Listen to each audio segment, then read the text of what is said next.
பாட்டாளி மகளிர் சங்கத்தின் மாநில பொதுக்குழுவிற்கு வருகை தந்து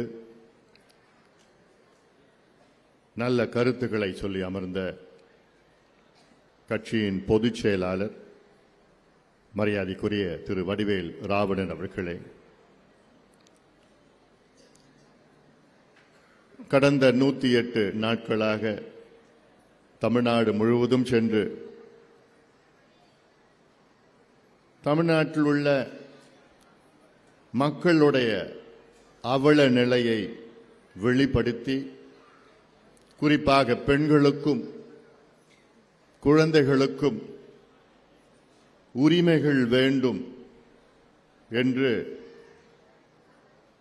மகளிர் மீட்பு பயணத்தை வெற்றிகரமாக நடத்தி இங்கே வருகை தந்து சிறப்புரையாற்றிய பசுமை தாயகத்தின் மாநில தலைவர் முனைவர் சௌமியா அன்புமணி அவர்களே,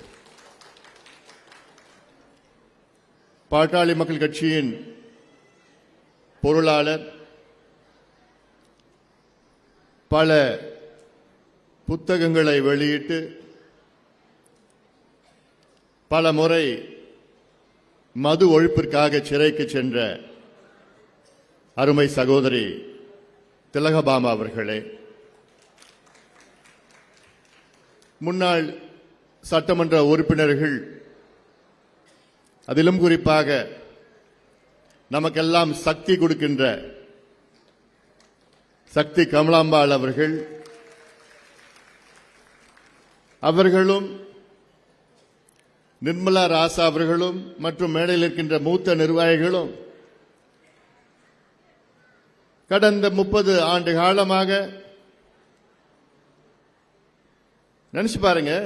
இன்னைக்கு நீங்க வீட்டு விட்டு வெளில வரதே இவ்வளவு கஷ்டப்பட்டு வந்துட்டு இருக்கீங்க. ஆனா 30 ஆண்டுகளுக்கு முன்பு இவங்க எல்லாம் வீட்டு விட்டு வெளியில வந்து களத்துக்கு வந்து சிறைக்கு போய் போராட்டம் பண்ணி எத்தனையோ நாட்கள் சிறையில் இருந்திருக்கிறாங்க. எதுக்கு? இந்த மது ஒழிப்பு, இந்த பிரச்சனைகள், லாட்டரி. உண்மையிலே அவங்கள நம்ம எல்லாம் பாராட்டணும். காசாம்பு பூமாலை சட்டமன்ற உறுப்பினர்கள் அவங்க மட்டும் இல்ல, இங்க இருக்கிறவங்க எல்லாமே தான். சிலம்பு செல்வியிலிருந்து செல்வி செல்லம் வந்து எல்லாம் தான் சொல்ல முடியும். ஜமுனா கேசவன் சென்னையில மாவட்ட செயலாளர். நினைச்சு பாருங்க, சென்னையில ஒரு மாவட்ட செயலாளர். இதெல்லாம் சாதாரண விஷயம் கிடையாது. நீங்க வந்து பசுமை தாயன் தலைவர் சௌமியா அவர்களை நீங்க சிங்கப்பெண்ணுன்னு சொன்னீங்க. என்னை பொறுத்த வரைக்கும் நீங்க எல்லாருமே தான் சிங்கப்பெண்கள். ஏன்னா உங்களுக்கு எல்லாருக்கும் அந்த தலைமை பண்பு இருக்கு, அந்த தகுதி இருக்கு, திறமை உங்களுக்கு உள்ள இருக்கு, எல்லாத்துக்கும் இருக்கு. அதை வெளிப்படுத்த சந்தர்ப்பம் கிடைக்கல. ஒரு சின்ன சந்தர்ப்பம் கிடைச்சதுன்னா உங்களை மாதிரி யாரும் சாதனை பண்ண முடியாது. அந்த அளவுக்கு நீங்க எல்லாரும் தகுதியானவர்கள், திறமையானவர்கள். All of you are leaders, born leaders. ஆனா அந்த வாய்ப்பு வரல. இப்பதான் கொஞ்சம் கொஞ்சமா வருது.